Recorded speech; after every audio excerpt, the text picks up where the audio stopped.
Bonsoir à tous, soyez les bienvenus dans C'est votre emploi, l'émission de BFM Marseille-Provence consacrée à l'actualité de l'emploi dans notre département. Aujourd'hui, notre invité, c'est André Bendano. Bonsoir. Bonsoir. Vous êtes le président de l'Union des entreprises de proximité. On va parler avec vous de l'artisanat qui recrute dans notre département. On en parle dans un instant. À mes côtés, comme chaque mercredi, Alexia. Bonsoir Alexia. Bonsoir. Alexia de la Varap, et c'est avec toi qu'on commence. Comme chaque semaine, tu nous proposes des offres concrètes dans le département. Comme chaque semaine, 3 offres. On commence par la première. On commence par une offre en CDI à pourvoir sur Aix-en-Provence et c'est l'entreprise Atos qui recherche un ingénieur testeur. C'est un poste à pourvoir immédiatement. Pour ce poste, on demandera un profil qui a une formation d'ingénieur en informatique mais qui maîtrise également l'anglais. Pour ce poste, on vous demandera de participer à l'élaboration de la stratégie de test mais aussi l'exécution des tests fonctionnels et techniques. Si vous êtes intéressé, que vous avez le profil, rendez-vous sur le site internet qui s'affiche à l'écran. Deuxième offre de la semaine, c'est une offre à pourvoir cette fois en alternance. Et c'est DHL Express qui recherche un commercial terrain. Pour ce poste, il faut préparer un diplôme d'un master en commerce. Il faut avoir un bon relationnel, évidemment l'esprit d'équipe. On vous demandera l'aide à l'identification et à la qualification des prospects, mais aussi d'analyser les rapports de visite des commerciaux afin de répondre aux attentes des clients. Si vous êtes intéressé, c'est le moment de trouver votre alternance. Rendez-vous sur le site internet qui s'affiche à l'écran. Et enfin, dernière offre de la semaine, c'est un poste à pourvoir en CDD sur Vitrolles et c'est la Française des Jeux qui recherche un chargé de pilotage des prestataires. Pour ce poste, vous aurez les relations avec les prestataires dans le respect des contrats et des avenants, mais aussi de contribuer aux différentes missions en lien avec les travaux d'évolution du site de Vitrolles. Pour ce poste, on vous demandera une première expérience en tant que chef de projet. Rendez-vous sur le site si vous êtes intéressé. Merci beaucoup Merci, Alexia. Sophie. On passe à l'invité de C'est votre emploi.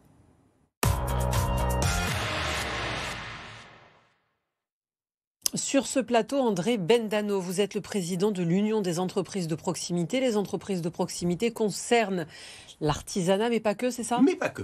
Mais pas que. L'artisanat, c'est 250 métiers. C'est tous les métiers de bouche, c'est tous les métiers de service, c'est tous les métiers du bâtiment. Et derrière tout ça, nous avons aussi tous les métiers qui représentent les experts comptables, qui représentent les professions libérales, les avocats, les chirurgiens dentistes, voilà, toutes ces professions, nos professions libérales qui sont nombreuses et que nous côtoyons tous les jours. Et si on devait resituer un peu, ça représente combien d'offres sur le département concrètement? Alors aujourd'hui, ce sont plusieurs milliers d'emplois aujourd'hui sur le département. Un exemple tout simple, sur les métiers du bâtiment, ça s'appelle l'ACAPEB, 8000 emplois en recherche sur les Bouches-du-Rhône uniquement. On a des métiers aussi qui sont beaucoup plus rares comme les métiers d'art. Et ces métiers d'art, ce sont des ferronniers. Aujourd'hui, on est à la recherche sur Marseille, immédiatement, de 10 ferronniers de suite. Des fleuristes. 11 fleuristes à rechercher. On n'arrive pas à trouver. Donc on a nombre de métiers aujourd'hui et des métiers qui sont très intéressants, des métiers avec un art de vivre, hein, comme vous le savez. Aujourd'hui, il y a des reconversions de cadres supérieurs qui viennent dans nos métiers et on est ravis.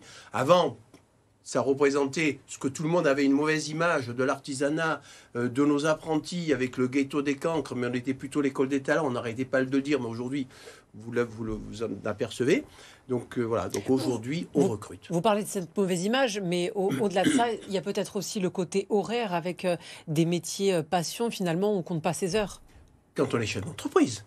Mais ça, c'est n'importe qui, dans n'importe quel métier, quand on est chef d'entreprise, on ne compte pas ses heures. Mais quand on est salarié dans nos entreprises, on est lié aux lois et on fait les 35 heures, pareil. Et justement, pour rebondir sur cette question de statut, quand on est artisan ou qu'on travaille dans une profession libérale, on peut avoir les différents statuts. Comment ça se passe? C'est-à-dire qu'on peut passer un diplôme, on devient salarié ou monter son entreprise? Comment ça fonctionne? On a toutes sortes. Vous avez d'abord les salariés normaux, on est apprenti. On fait ses 3 ans d'apprentissage, on passe son diplôme, on rentre avec son CAP, on va du CAP jusqu'au bac plus 5, bien évidemment. Une fois qu'on a son diplôme, soit on passe salarié, soit on devient chef d'entreprise. À partir du moment-là, on est maître de soi. C'est-à-dire on a un art de vivre, on choisit notre qualité de vie. On a envie de travailler 35 heures, on va travailler 35 heures. Et comme nous disaient nos anciens, nous les 35 heures, on les fait dans la journée. Mais ça, c'est parce qu'on est chef d'entreprise. Donc, à nous. Et donc, quand là, on parle de ces métiers-là, on imagine quand même un certain nombre de qualifications. À qui sont accessibles ces métiers? Il faut avoir un diplôme, il ne faut pas l'avoir. Alors, bien évidemment, ce sont quand même des vrais métiers, des métiers avec qualification. Technique aussi, parfois. On a tous nos artisans donc, sont qualifiés, ont des centres, des CAP, des brevets de maîtrise, des diplômes d'ingénieur, et on va jusqu'au bac +5, +6. Et est-ce que ces métiers, pour acquérir ces savoir-faire, vous parliez d'art de vivre, comment ça se passe? Est-ce qu'il y a des formations pour tous ces métiers-là? On parlait de ferronnier notamment, c'est peut-être des métiers un peu spécifiques. On a tous nos centres de formation. Par exemple, aujourd'hui, vous avez la chambre de métier de l'artisanat qui est sur la région Provence-Alpes-Côte d'Azur et qui gère 6000 apprentis. On a des centres de formation un petit peu de partout. Il suffit de téléphoner, et tout à l'heure, si on a le temps, je donnerai quelques informations justement sur ces sites, soit à la chambre de métier, soit elles viennent à l'UDP, soit dans les syndicats du bâtiment, les syndicats des bouchers. Enfin, voilà. C'est vrai que c'est bien de donner des adresses et des bons plans pour ceux qui nous regardent, qui seraient intéressés pour postuler, mais qui ne savent pas vers qui se tourner. Ben c'est très simple. Vous avez la maison de l'artisanat à Marseille, vous avez le métier de la CAPEB, le CAPEB. On appelle, on se rend sur place. On appelle immédiatement, vous aurez tous les renseignements dessus. Vous avez les chambres de métier qui sont là aussi pour vous renseigner. Et vous avez même un centre de formation, le centre de formation du bâtiment, qui est, je le regarde là, le 04 91 32 33 46. Vous demandez Yacine, elle va vous renseigner merveilleusement bien.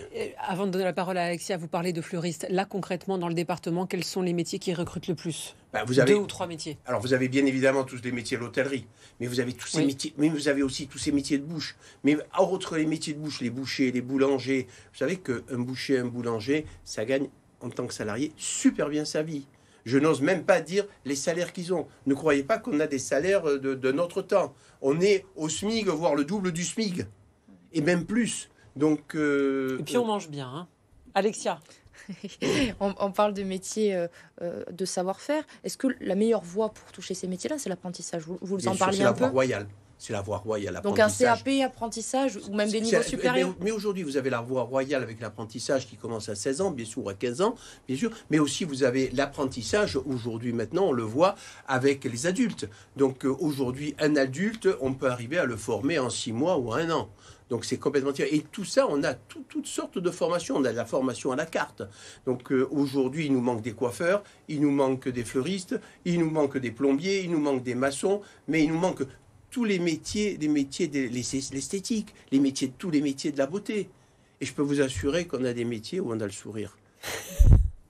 Alexia, une dernière question rapidement. Une dernière question. Juste pour bien resituer, vous avez dit les personnes intéressées se rendent directement dans les différents lieux, la chambre de l'artisanat, vous avez donné le numéro de téléphone. Pour les gens en reconversion, ils peuvent se rendre, qui sont déjà diplômés, c'est le même parcours. Exactement, le même circuit. Donc c'est pas que les jeunes, vous téléphonez ça s'adresse à tous. 04 91 32 33 46 ou alors le 32 33 34 et vous serez renseigné comme il se doit dans les métiers de l'artisanat et dans les professions libérales aussi, parce qu'on va vous diriger. De toute façon, on vous dirigera. Et vous serez tous les bienvenus. C'est bien noté, et ceux qui nous regardent ont noté. Et si vous n'avez pas noté le numéro, il y a l'application qui est gratuite, BFM Marseille Provence, pour revoir ce replay. Alexia, on passe à la candidature vidéo de la semaine. Alors, chaque semaine, une candidature vidéo, quelle est-elle? Alors, cette semaine, c'est la candidature de Laurent qui recherche une alternance en tant que développeur web. On l'écoute. Bonjour à tous, je m'appelle Laurent, j'ai 20 ans, je suis actuellement étudiant en bachelor, spécialisation en développement web à la plateforme, une école du numérique à Marseille. Je suis à la recherche d'une alternance en développement web pour une durée de 24 mois, à partir d'octobre 2023, dans le département des Bouches-du-Rhône. Si je devais me décrire en quelques mots, je dirais que je suis une personne autonome, je suis capable de définir mes priorités et de planifier mon travail de manière indépendante. J'accorde une grande importance à la rigueur. J'essaie toujours de produire un travail complet et précis, tout en respectant les normes et les procédures établies. Je suis également très à l'aise dans le travail en équipe. Je suis à l'écoute des autres, je partage mes idées et je suis ouvert aux perspectives et aux opinions des autres. Merci de m'avoir écouté et n'hésitez pas à me contacter si vous avez des questions. Et justement, pour le contacter, regardez le mail de la VARAP qui s'affiche à l'écran. On passe au rendez-vous emploi à ne pas manquer, toujours avec Alexia. Qu'est-ce qu'on ne rate pas dans les prochains jours? Alors, dans les prochains jours, 3 rendez-vous et c'est dès demain, 8 juin, à la Cité des métiers de Marseille. Si vous voulez découvrir les métiers de la gestion de la paix, c'est là qu'il faut aller. C'est de 9h30 à 11h. Tous les renseignements sur le site internet qui s'affichent à l'écran. Deuxième rendez-vous, et c'est pour l'entreprise Alteor qui fait une session de job dating au Pôle emploi d'Aix-en-Provence. C'est également demain matin de 11h à 12h30. On va vous parler des postes de poseur, de menuisier et d'installateur. Si vous êtes intéressé, rendez-vous sur le site internet qui s'affiche à l'écran pour plus d'informations. Et enfin, dernier rendez-vous de la semaine, c'est un job dating et cette fois c'est pour l'entreprise Parlim qui recherche le mardi 13 juin à partir de 18h dans les locaux directement de l'entreprise, des postes de chef de projet, ingénieur calcul, inspecteur en soudage et ingénieur. Rendez-vous sur le site internet pour vous renseigner davantage et vous inscrire. Merci beaucoup Merci, Alexia, Sophie. merci André. Ben Dano, président de l'Union des entreprises de proximité, d'avoir été notre invité. Vous restez avec nous, à tout de suite.